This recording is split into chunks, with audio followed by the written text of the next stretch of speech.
మన కష్టాలు సాధక బాధకాలన్నీ వాళ్ళే తీర్చేస్తున్నట్లుగా కొంతమంది మనుషులను చూసి ఏడుస్తూ ఉంటారు కదా. అలాంటి వాళ్ళని ఎడం కాలుతో ఈడ్చి తన్నాలి. ఎందుకంటే బుద్ధి లేని వాళ్ళకి వాళ్ళు మన ఏం చేసినా తప్పులేదు, కాండ్రించి ఉమ్మినా కూడా తప్పులేదు. బయట వాళ్ళని ఏమి ఇంకా అయిన వాళ్ళకన్నాను. ఇవి చాలామందికి బాధ కలిగించవచ్చు, గొంతులో వెలక్కాయ పడినట్లుగా ఉండొచ్చు. కానీ నిజమైతే అదే కదా, ఒప్పుకోవాల్సిందే. సమాజంలో నడుస్తుంది, నేను కొత్తగా ఏం చెప్పడం లేదు కదా.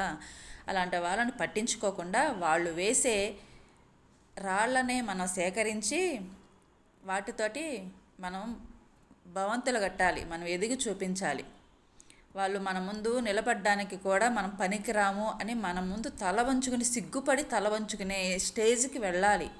అది మనం చేయాల్సింది. టిట్ ఫర్ ట్యాట్ కాదు చేయాల్సింది. వాళ్ళకి గుణపాఠం ఈ విధంగా చెప్పాలని నేను అనుకుంటున్నాను. మీరేమంటారు?